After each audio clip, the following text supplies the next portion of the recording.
Okay, good. So we're recording it now. I just gave an intro, everyone who's tuning in to this week, and saying that we've kind of combined the sessions. We're going to be looking at building AI literacy communities and staying current with AI evolution today. And so today, you don't need this, but I am going to be talking about LinkedIn as a place to um, connect with people and get information about AI. The Google account is if you want to join the Google group. I'm part of an AI and education Google group that I get some pretty good information from. We'll talk about Perplexity. This I don't we may have talked about it before in the course, but it's just another AI that's more focused on oh, hold on. Let me so um yeah, Perplexity is another one that's mostly focused towards search. So, thank you. And then if you have a blank document or a notes app, you can build your resources as we kind of go through them. But because that's where it says here, build your own personal resource list. And that's going to be the assignment for this is to go out and find some nice resources and groups that you can join. So, um, yeah, like I said, no slides or podcast this week. This is just a resource collection. So we're going to browse some of these things. I'm gonna tell you about my experience with them. If it sounds like something that's interesting to you, you can bookmark and join. And you don't need to consume everything, but just you can always come back to this as a resource. Um, if you're wondering, like, oh, you talked about something related to that. Before I jump in though, I talked about this in the AI task force yesterday, and I feel like this is a good opportunity to bring it up here. There is a documentary that came out recently called The AI Doc. Has anybody heard of this or seen this?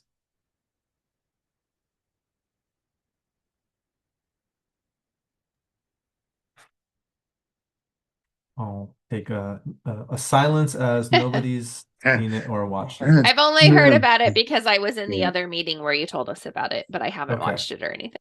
no, I haven't heard about it at all. Okay.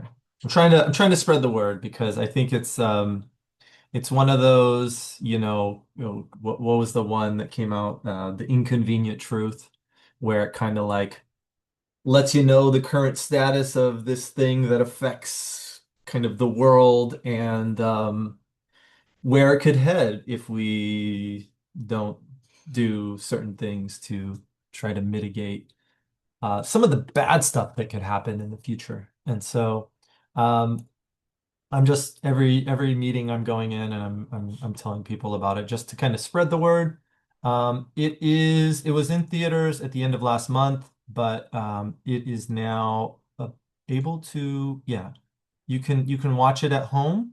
It's on these streaming services. You'd still have to buy it or rent it right now, but um, I'm trying to get our college to stream it or not stream it, but have a movie day that is this is the movie that we would watch for the movie day because I think it's important for people to see. And it's made by these guys that are he's an artist and it's got a lot of like stop motion animation and it looks pretty cool. It's essentially just the guy interviewing a bunch of people, but there's like these little uh, interludes that are enjoyable, I would say, to watch. Um, and we have a little bit more time to breathe on this session today. So I'm curious if I'm coming in and I'm telling you guys about something related to AI that I'm interested in.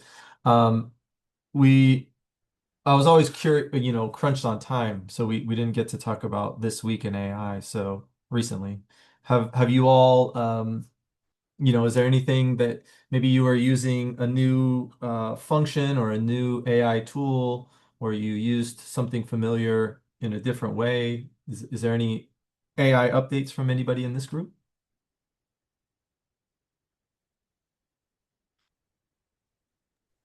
Not from me. I've been too busy with conference stuff. Yeah. Yeah. To try anything new. I mean, I've I been using it to do the same thing that I was using, which was converting the Washington checklist pages, which are done but now, by the way.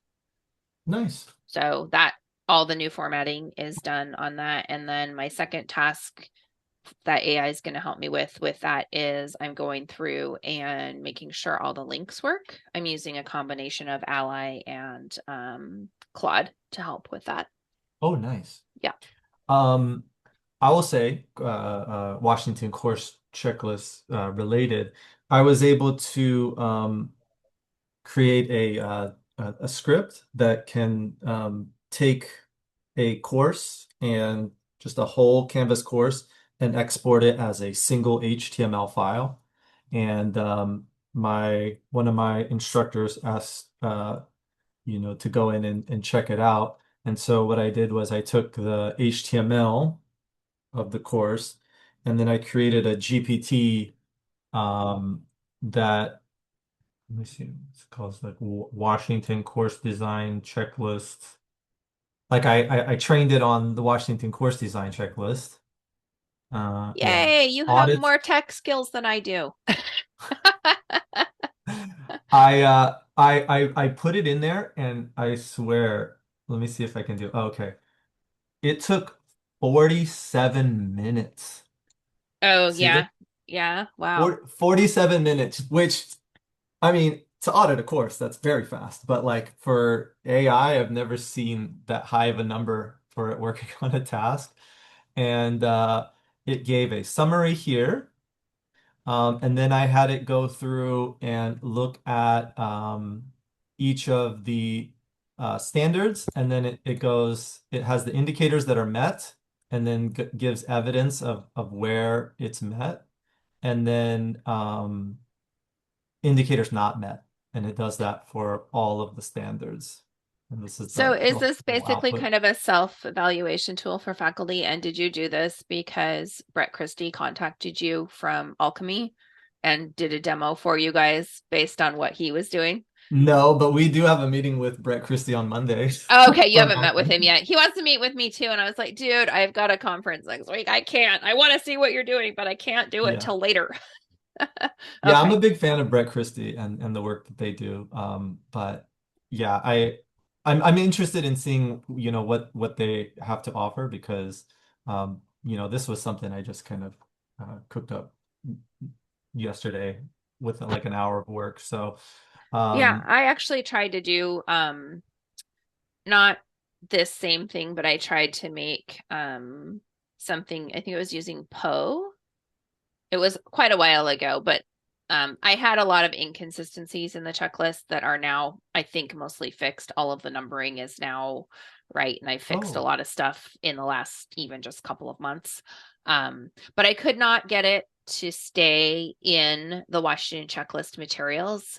It kept Mm, generating answers. I tried to make a little agent or something to like answer questions for faculty, like a yeah. little game or like a help thing. And it kept going outside and bringing in outside resources. And I was like, no, no, no, you have to use just this. So I Yeah. wasn't super successful with it, but I'm also not super great when it gets into really deep stuff. Like Like the technical you seem stuff. to have a better brain for this than I do. When it gets super deep technical, I get lost a little bit sometimes.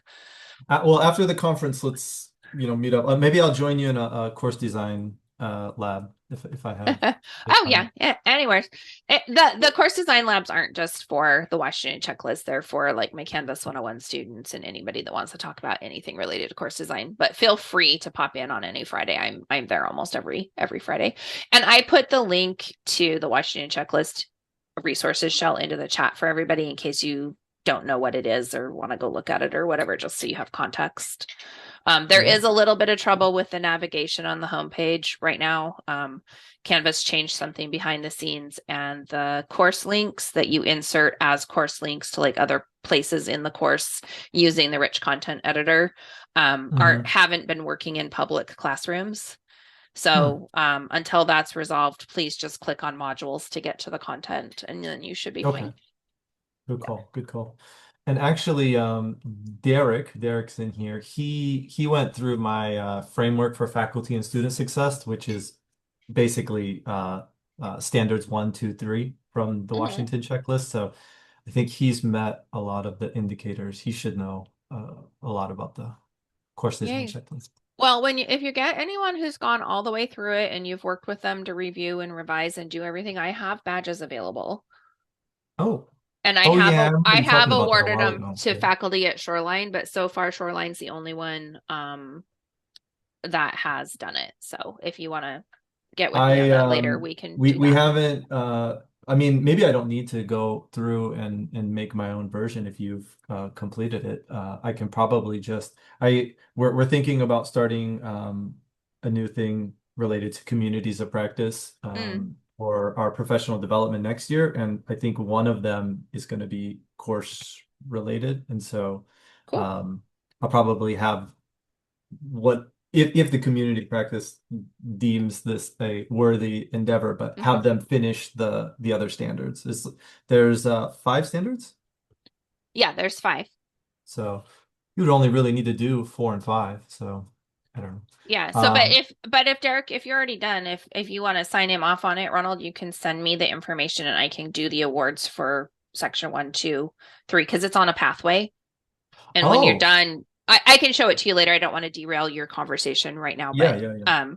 if you're already working with this and doing it and have faculty that have gone through and finished, we Yeah, I have a got a way couple. to provide recognition for that. Okay. You hear that, Derek? Woo We'll get you woo. a badge. Yeah. A micro credential, Yeah, if you and I will. actually at some point want to ask a Yeah. question. This is related to AI. Um, Okay. I've been planning to put AI in to section 4 for materials and tools under the standard for academic integrity, Oh, nice. but I don't know if it fits there just as an indicator or if Mm, it's a big enough area of concern that it needs to be its own thing. So maybe you could think on that and tell me what you think yeah, later. for sure. Okay, so let's move on to here. Like I said, I got kind of broke them down into 3 tiers. We have the applied AI in college classrooms. That's this course. You're in it. Um, the colleagues you've been responding to on this discussion board and the prompts that you've shared and the approaches that you've adapted for your discipline. Um, that network is real and it's yours. Ugh, I hate AI writing sometimes. The relationships you built here don't have to end when the course does. Yeah, yeah, we know. Thank you. Tier 2. Now, this is something that if you want to kind of go above and beyond this course, if you want to get connected to other people that are interested in AI in the Washington State Community and Technical College system.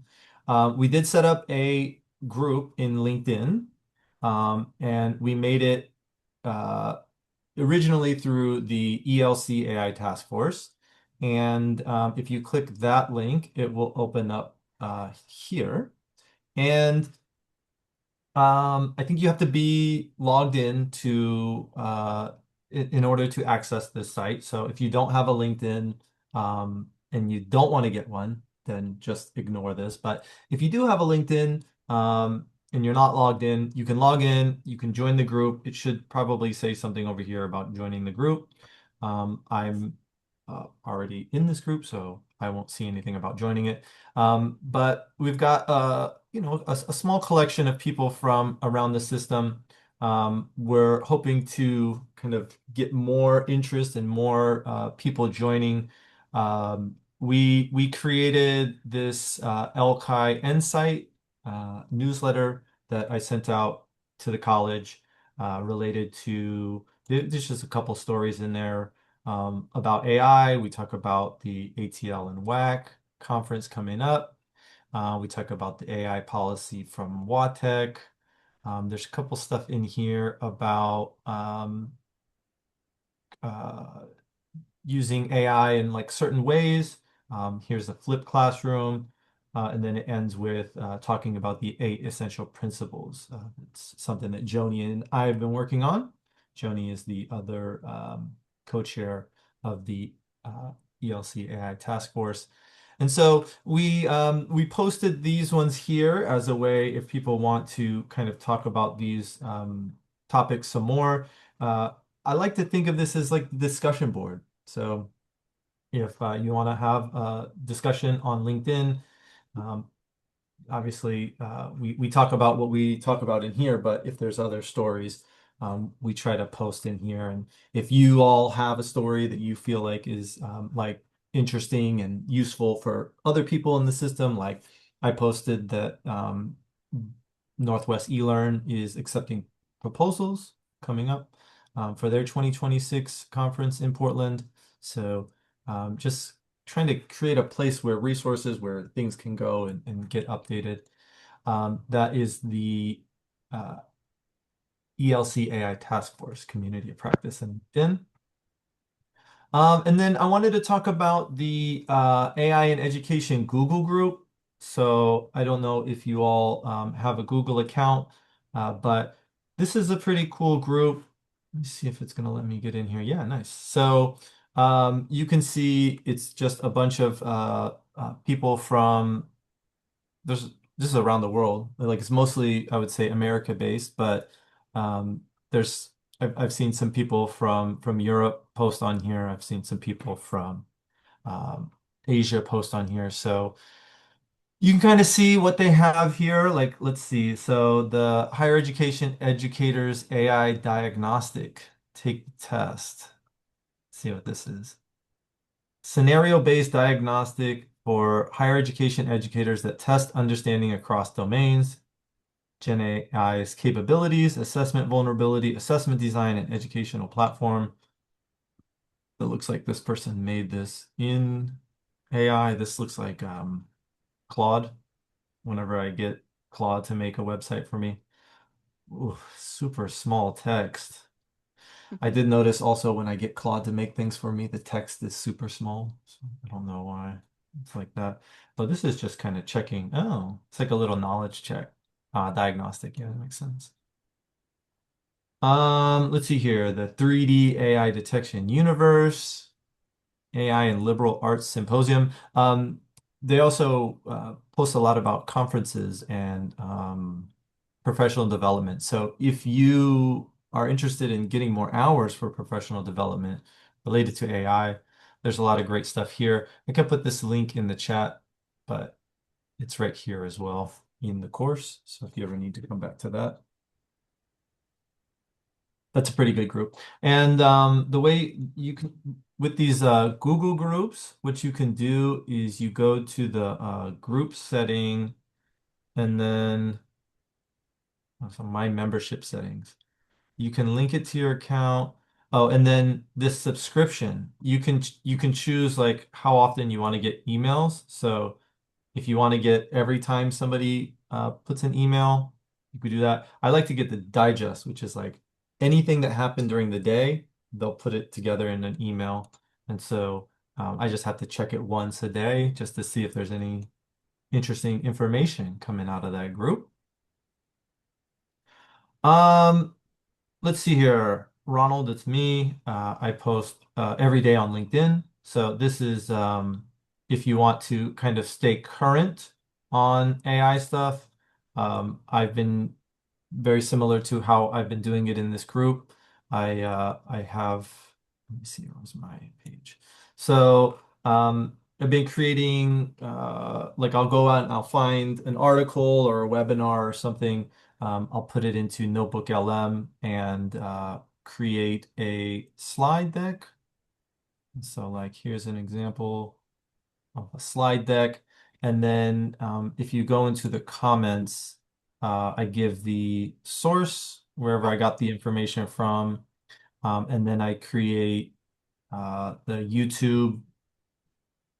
YouTube videos, and a little podcast of the what's that called? The podcast that they create in Notebook LM. I just place them in here, and I listen to them on my drive to work in the morning. So, um, yeah, this one's based on artificial intelligence reshaping health systems in the European Union. Thought that was pretty interesting. I was talking to uh, nursing deans last week, so did I get something related to health? So those are my suggestions for kind of groups to join, people to follow. I'm going to go into this ways to stay current, but I'm curious if anybody in this group that's in here today has any community of practice or group that they're a part of where they get information about AI.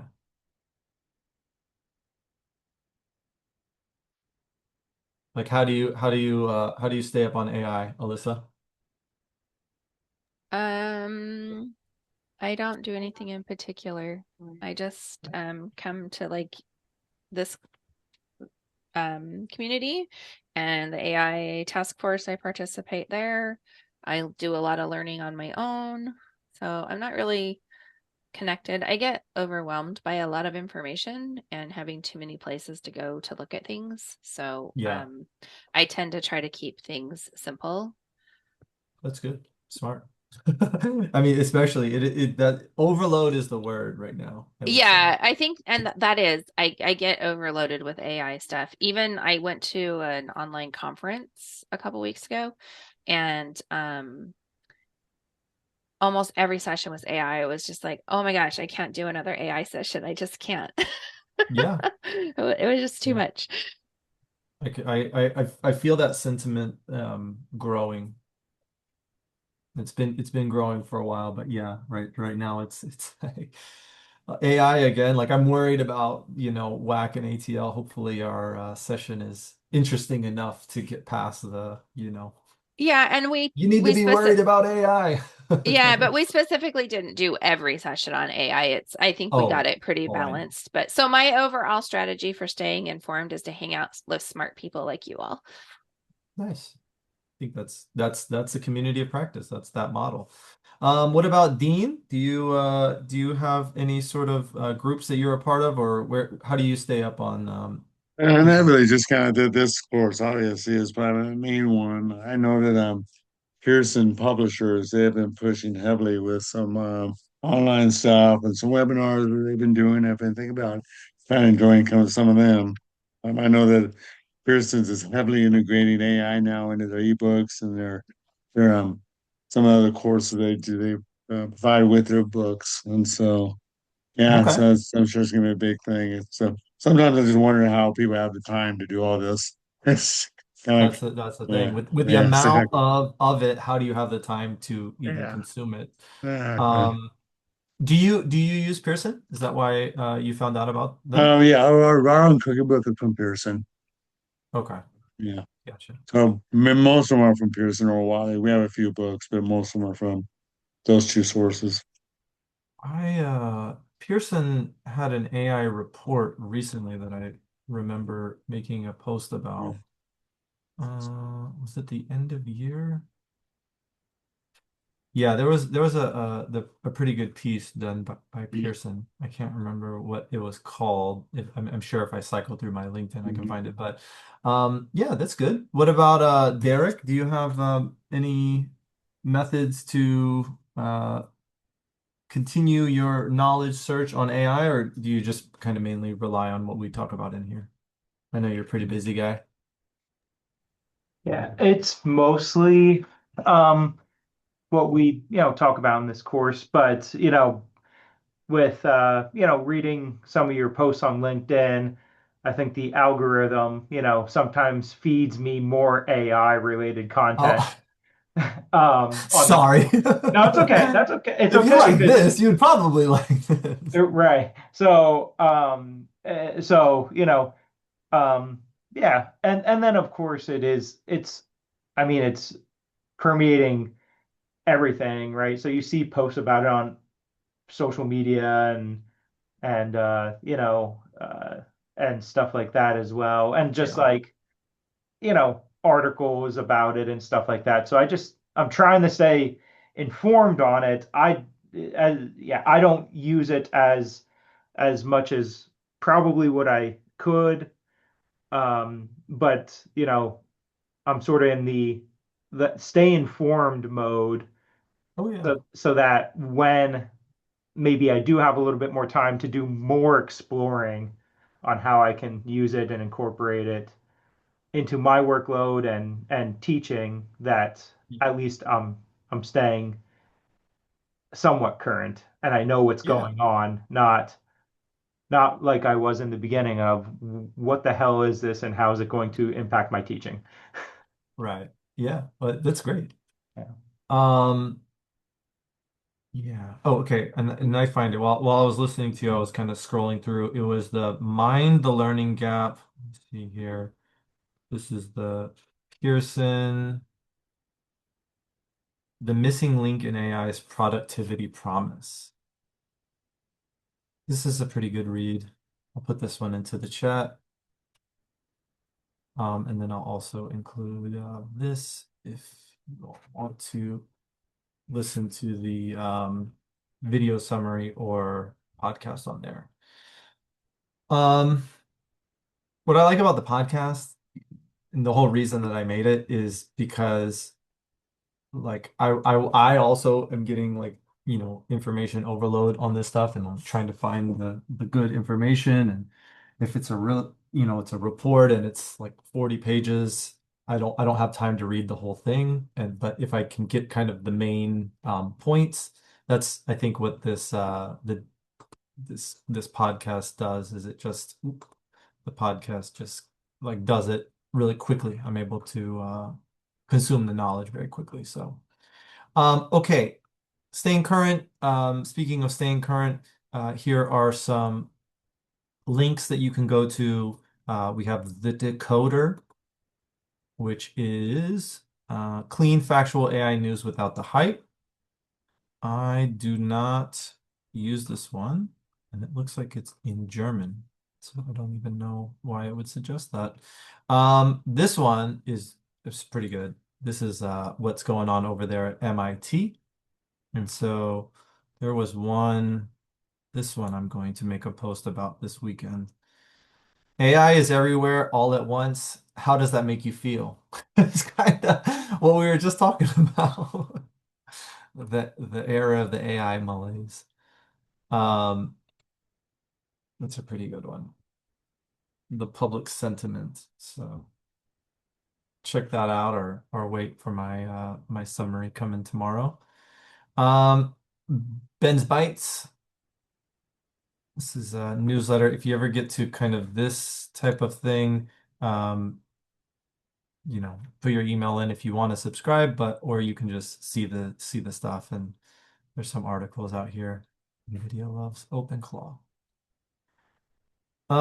Let's see here. One useful thing. This is Ethan Malik. He's another person that I follow on LinkedIn, and he's always experimenting and trying things with the new AI models. The sign of the future, GPT 5.5. And he's always doing experimentations with this otter, which I love. It's called, has anybody ever seen this before? The otter test? Every time there's a new image generation update or yeah, new version, he always talks about doing an otter on the plane. And I've seen it from like the original ChatGPT image generator, but now it's able to take the otter idea and create a museum exhibit. This is the newest version of ChatGPT's image generator. This is also from the image generator. It looks like it made it's like a Dungeons and Dragons tabletop role-playing game. Um, this is a pretty good one. Ethan Malik. Ethan Malik is the author of co-intelligence, which we had a book group for this book last year. Maybe you'll know from the cover. Really great book just to kind of let you know where we are and where we are headed with AI. EdSurge, EduCause, those are what? Broken Link. Um, Broken Link, classic. Stanford, I they had a summit, it was in February, that I was covering some of the like presentations that were being given there. They're always working on some cutting edge stuff related to education. So the human-centered artificial intelligence. And then for practical classroom application, AI for education. This is a really great site. This is where usually I would be, in the earlier sessions, I will come over to where is it? AI plus education insights. I don't know if y'all remember this little guy, but um, they give a weekly update. So for this one, let's see, cognitive surrender, falsely accused of writing with AI, sycophantic AI leads people astray. Yeah, falsely accused of writing with AI. I haven't read that, but I got feedback from someone who said something that I had written 100% myself, like a long time ago before we even had access to AI. She's like, that sounds AI written. I'm like, no. So kind of funny. That's the tricky part, right? I know, Like right? when it's doing it, when it sounds like it's human, if you're like that's the problem that the ESL learners have. Like they know how to write like in a specific way, and that's the specific way that AI writes. So it's like Yeah, I was just like, wow, I was like offended, actually. I was like, really? Because that is not. I don't it's know. because maybe you used an M dash, and they were like, I "What?" didn't, but I used to write like that before AI started writing like that. And now I don't write like that anymore because if you put an M dash in, now everybody thinks it's AI generated content. Mm. Sometimes it is, sometimes it's not. But my writing is always very simple, informative, friendly, and it doesn't have a lot of fancy stuff. So usually I can tell the difference between my writing and AI really easy because I think AI writing a lot of times is very fluffy. So to have somebody tell me stuff that I had written myself, so I could see where students could get offended. Sure. Like, if they really did write it and didn't use AI and some, being accused of it, I was like, hey, that's not fair. That's not nice. Yeah, I have a student who was taking another class with another instructor, and he did that. He wrote it and used MDAS, and then the instructor did accuse him of using AI and tried to dock him points and stuff. And yeah, the student got highly offended because this student already has 2 degrees from other places, and so that's how he used to write, and so yeah, he got caught the same way.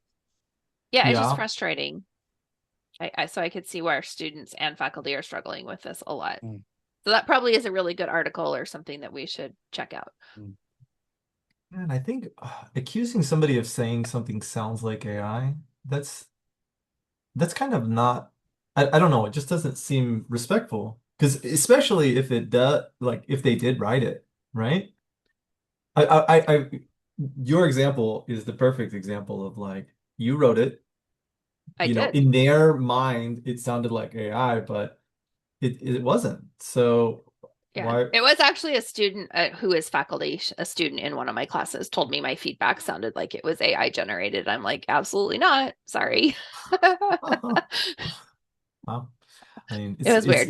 even harder going to be tell in the future, I Yeah, think. I think it's So, just getting harder for everybody. mhm.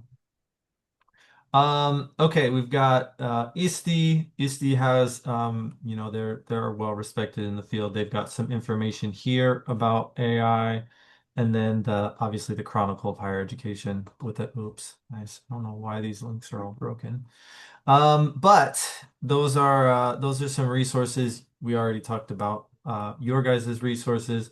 Here is the problem, though, with trying to stay current. AI in education is moving faster than any newsletter or RSS feed can keep up with. The answer is not to follow more sources. It's to get better at searching, get better at curating. I feel like curating is going to be a skill in the future that is going to be really important because if you've got so much stuff, it's trying to find um, the information that's going to be most relevant and most useful for you. And so I'm going to talk about Perplexity here as a tool. It's a AI-powered search tool, and it pulls from the live web, and then it kind of synthesizes what it finds. It's, let's see here. Think of it as the difference between asking a librarian to find you books and asking a research partner to brief you on a topic. So Google, I guess a traditional Google search would be the librarian. Here's a bunch of websites you can try out. What I like about Perplexity is that it'll give you the links and then it will go through and like give you a little bit of a summary for that. So you can access it here, perplexity.ai. This is obviously not approved, by the school or anything like that. So use at your own risk, I would say. It's a site, people know about it, people talk about it. They're going to try to keep they want you to install their browser. This is the people that made the I can't remember what was the name of the browser. I want to say Comet, but that sounds like it's something else. But they have a browser that is AI powered that like has an agent in it. And so some of the early stories about having AI go in and do courses on Canvas, um, some of them were linked to, I'm pretty sure it was called the Comet browser. Let me just double check. Yeah, from Perplexity. A personal AI assistant is what they call it. I don't know. I'm not going to install any AIs on my computer. I feel like already just going to the site is a risk. But I mean, as long as you're not putting any sensitive data in there, I would say it's okay to use. For our purposes here, we're just going to be using it to try to find more information about AI. And so I think it's okay to use. And so unlike ChatGPT or Claude, which answers from the training data, Perplexity is always searching the live web.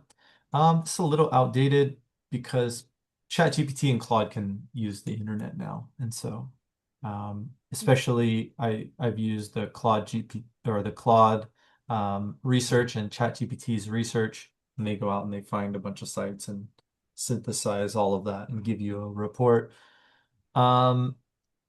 But I don't know, some people like Perplexity more. They seem to get better results. So what's nice about Perplexity is it cites its sources. So anytime it says something, it will have a link to where that comes from. Perplexity will give you follow-up questions on related searches, and you can filter using academic papers, YouTube, Reddit. You can choose the domain where you want to get it from.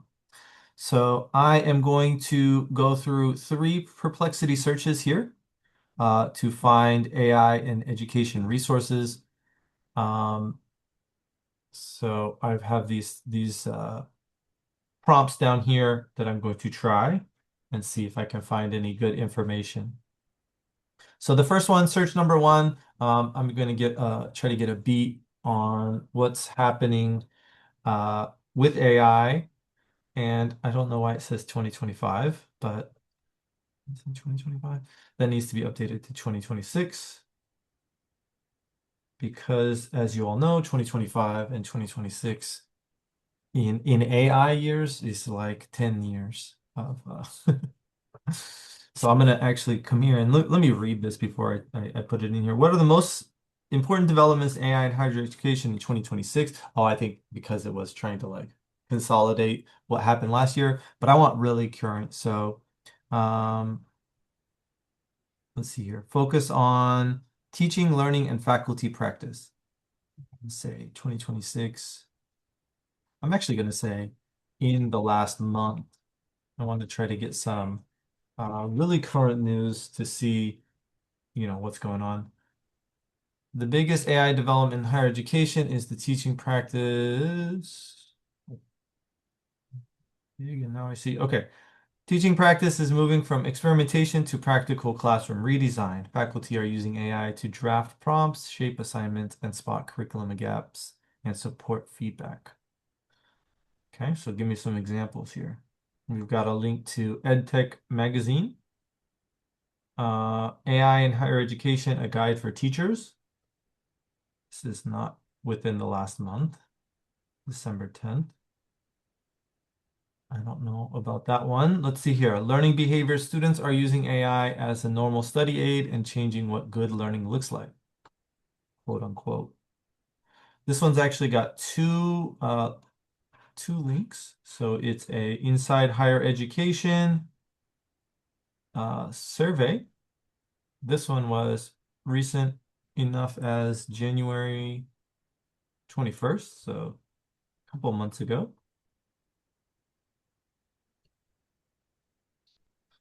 Faculty overwhelmingly agree that generative AI will have an impact on teaching and learning, but whether that impact is positive or negative is still up for debate.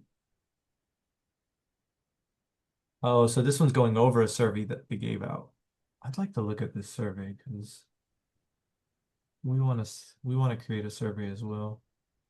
National Survey of College Faculty fears student over-reliance on AI and diminished critical thinking among learners who use generative AI tools.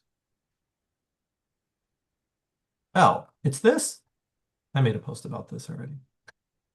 The AAiCC and Elon University. Yeah, I remember that one. Okay.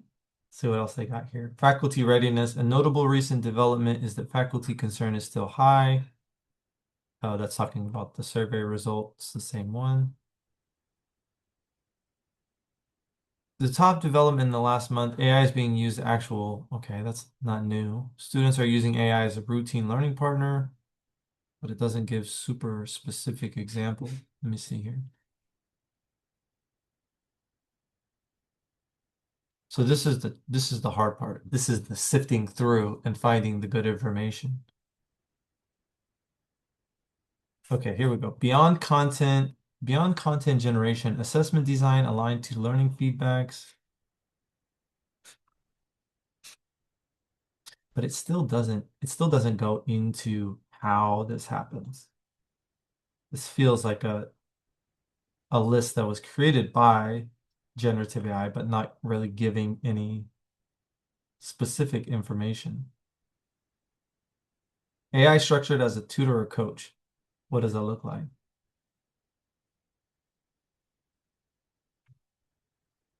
Okay.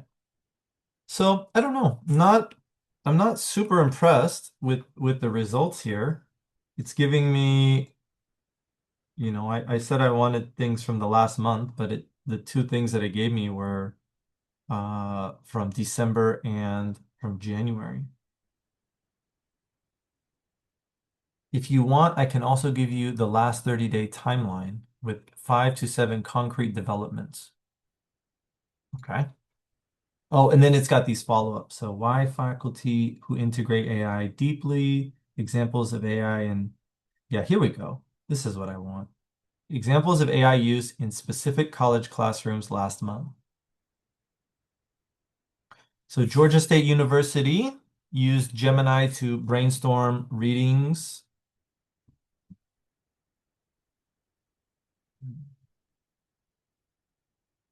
Curriculum design partner. Is this NPR? NPR. Okay. A 3-minute listen. Now looks like something that could be useful. Okay, I like that. What about this? In education, more broadly, faculty are using AI to build interactive simulations. Oh, and you know what? If you do use Claude, there's a new thing in Claude called Claude Design. I haven't tested it out yet, but supposedly you're able to, let's see, import your team's design systems, make prototypes, mock up an onboarding flow. And it's just going to create it just like this, like almost if you're in the instructional design world, you use something like Storyline. It's just like a fancy PowerPoint, but this looks much more advanced. And it looks like you can create I've seen a couple of examples of projects where people can almost create like a whole course, at least a module from a course for a course. I wrote up this project idea, turned it into a deck. Hmm. This would be useful to me, where you can go in and it's got like little sliders that you can adjust things. I'd be curious if it does a better job with accessibility than, I was thinking the yeah, exact same thing. yeah. Slide deck. So haven't had the time to experiment with that, but maybe in the next couple of weeks I'll try it out. So yeah, there's some mixed results on that one. But I would be interested in the next prompt here is talking about your specific discipline because I think it's important to stay on top, especially we've got what do we got in here? Derek with environmental sciences and Dean with culinary. I'm curious. Actually, before I search for it, have you all heard of examples of AI use in your fields? Yeah. No, no, no.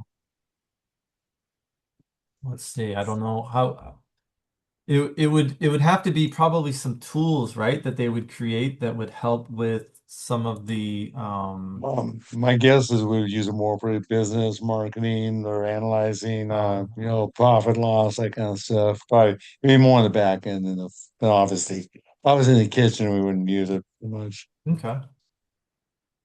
That makes sense. Let's see what it comes up here for culinary. Culinary instructors at community college and technical using AI most as a support tool for brainstorming, recipe development, menu planning. I feel like it could be pretty helpful in menu planning, especially if it's like you want to try to put some quick visuals together. Mm. I did I think sorry, I did play that a while ago, but I thought I'm creating recipes. I just put in there, create a recipe with this, concept and stuff. And it actually did a pretty good job. I would always have to cook it to see how well it did, but it was fast. Yeah, right. It used all It's the talking ingredients about and all it kinds of just just yeah, ingredients, and you're like, create, no, none of create. those go It together. it was crazy how quickly it created a whole recipe and the procedures and everything. And it actually would do my food costing for me. It would do a lot of work. Okay. So here's a story that you might be interested that's pretty recent. This is February 24th, so 2 months ago. Cal Poly Pomona's tech powers a smarter operation. And this is a Cal State school, so I think we've talked about it before, but everybody in the California State University system, all the students have access to ChatGPT Pro or whatever their paid version is. What's this one? Recently, salted caramel was on the agenda in the CFIT senior instructor Tim Brown's baking and pastry class. But instead of following a traditional recipe, his students fed a list of ingredients into an AI recipe generator and prompted it to create a method of prep. I think it would be fun to just like Dean, if you had it where if you're talking about recipes, you say, okay, go make, talk with AI and see what the recipe it comes up with, and then make that recipe and see if it tastes any good. I See I if did do an assignment similar to that when we first started going with this, and they're like choose an ingredient and then ask AI to create a menu, and then from that menu, make it a more fine dining, and then create a recipe for that. And then the students are supposed to test the recipe and stuff, but the students did not like the assignment at all. I got a lot of negative Oh, really? feedback from the assignment. Oh, it's Yeah, probably because the food didn't taste any good. yeah, yeah. I think AI it's more doesn't because know how to cook. I think it's more to create more work for them. Oh yeah, that makes sense. Okay, so that's that. Let's see. Okay, so that was a pretty good. Those are some pretty good articles. And there's a little bit more here. AI is a first draft. Compare and revise. Yeah, that's all right. Those seem like some pretty good ones to go through. I got one more prompt that I want to try, and then we'll let you guys go today here. So this one is finding a community. What are the best online communities, newsletters, and professional groups for staying connected to AI in education? I'm gonna say environmental sciences because I know there's gonna be some communities out there related to this because that's a kind of a hot button topic related to AI. See, do I have a fancy model? Looks like it's all based on other models. Hmm. All right, and then it's saying after the search, follow at least one of the suggested follow-up questions. We did that. Check the sources. We did that. And then if there's anything that's good, you can paste it in your notes doc. Let's see what this comes up with. So to stay current on AI in education, um, especially focused on environmental scientists, the most useful sources are the ones that combine teaching, responsible AI, and applied AI. So the AI in Education newsletter, we know, we just talked about. Um, or is this a different one? Oh, this is Insights by Dr. Johnson. Okay. I don't know much about that, but let's see what else they got. AI in Education Digest. This is one. Oh, this person's got a list of newsletters as of 2024. Might be a little out of date. It's coming up. What else do we have here? If you like broader AI commentary towards AI is useful for staying literate. Oh, here's a professional group. Okay. The ASTC, especially relevant if your work connects to science, public engagement, or informal learning with AI. So informal learning. Professional development?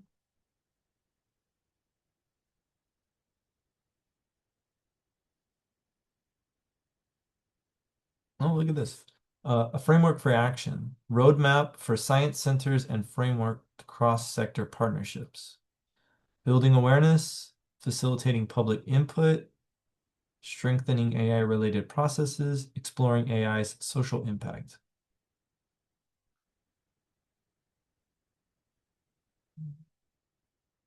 Oh, I know this. I've seen this. I presented, I made a presentation on this recently. Okay, let's see. Building awareness, facilitating. Oh, I'm just gonna save this. And do a do a post on that. That looks good. Okay, and then Global Environmental Educational Partnership. Let's see what this one has to offer us. They've got some presenter, ooh, a recording. What's this one? A conversation for environmental educators. Derek, I found something for you. Exploring AI together, a conversation for environmental educators. Ooh, and I like this welcome slide with all the different languages in there. That's just classy. Put that one in the chat for you, Derek. And also I'll put this link in here. And this is just broad. Let's see here. This is like machine learning. That's intense. That's more like computer science. So, anyways, those, thank you all for searching the internet for resources with me. This is kind of my process, just to kind of let you all in on what I do when I try to find information. Um, I'll either go to LinkedIn. I showed you all the LinkedIn group that I usually use to post things on, but there's another group that is called AI in Education, which they also, anytime a new news article comes out from Ethan Malik or MIT, or they also have a lot of stuff from Stanford. This is something from David Wiley. Oh yeah, here's that Stanford. Here's some more otters from Ethan Malik. I just kind of find that stuff, and then my process, I'll just throw it into Notebook LM to get the main summary or main idea from it. And so um, that's one way that I try to stay on top of everything. So hopefully you all got some good ideas. If that's interesting to you, if you have the interest or the capacity to continue your knowledge search related to AI. The apply, reflect, and network apply would just be build your list. What kind of things, what kind of websites are you looking for? I've got some prompts here for you to try out.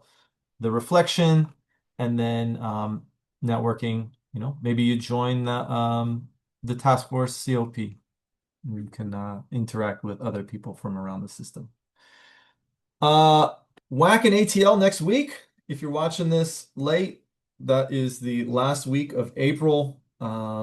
Make sure you turn out for that. I know Alyssa and many more people have put a lot of good effort into making that an exciting, engaging, and informative event. I'm looking forward to it. And we could still meet next week. We can I think ATL will be done by 3. When's the last session on Friday, Alyssa? I think 2:30. 2:30?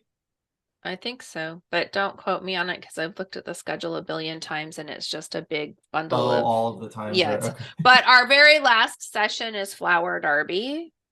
It's a keynote, so we're What starting time's with. that? Is that the 2:30? I think it starts at 2:30 and I think it starts at 1 or 1:30. Let me go look at the schedule and then I'll tell you for sure. I was gonna say if Flower Arbor is going, then we might have to either Yeah. postpone this or push it back a little bit because I've been waiting to see her. She's gonna Okay. say some good Yeah. stuff. Yeah. Hold on just a second. Let me I have it open. I just need to look at it and tell you.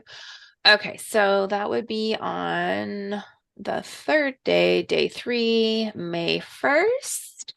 Our last session is Flower Derby from 1:30 to 2:30, and the presentation is Teaching for Authentic Student Learning in an AI Age.